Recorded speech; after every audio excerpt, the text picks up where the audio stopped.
Aí que eu pergunto para você, Catatal, perguntei para os amigos do chat. O Vasco vinha numa sequência boa, agora já são. Ué, caiu todo mundo? Fiquei sozinho aqui? Espera aí, galera. Aí, o André voltou.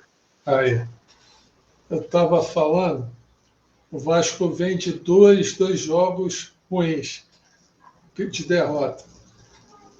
Esse time está com medo da Libertadores, que seria muita coisa, seria um fardo pesado, por incrível que pareça, uma competição desse tamanho, para um time, um elenco que a gente tem, ou será que aquela sequência foi só o que o elenco podia dar naquele momento? Agora está voltando à realidade. Cara, deixa eu falar. Assim, eu não acho que é normal o que vem acontecendo, porque o Vasco estava numa crescente. Inclusive, deixa eu só falar um oi aí pro Johnny aí, pro Caio, amigos que estão me cumprimentando aqui. Mas assim, cara, a gente estava bem, mas falar de realidade, agora o Vasco tá voltando para sua realidade. Cara, eu acho demais, assim, porque todo mundo sabia que o Vasco vinha para esse campeonato para brigar para não cair. Isso aí todo mundo concorda, tá? Que o campeonato do Vasco era para brigar para não cair, até porque tinha jogadores e tinha um time mais enfraquecido. Quando o Admar Lopes contratou alguns jogadores aí, a gente sabe que ele não contratou jogadores para ser campeão, de nada, não. Foram jogadores para aquelas janelas de correção, como eles mesmos costumam falar, né? A janela de correção desse ano.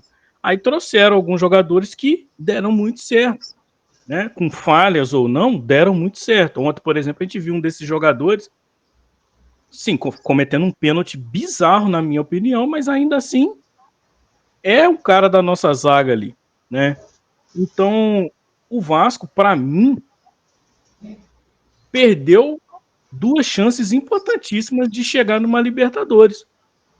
Porque, se você reparar, eu estava até vendo a entrevista do Fernando Diniz hoje, ele falou pro repórter lá, assim, porque desde que eu tô aqui, o time sempre faz alguns movimentos, algumas alterações, e o time vence.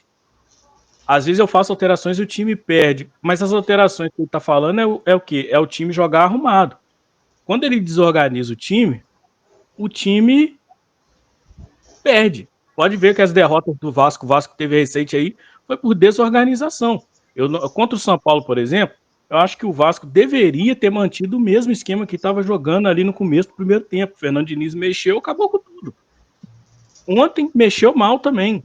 Então, assim, fica muito difícil pensar em Libertadores quando você tem um treinador que parece que já perdeu mão de alguns jogadores do elenco. Não sei se você vai falar sobre isso mais para frente na sua pauta, mas tá meio estranho o clima ali no Vasco.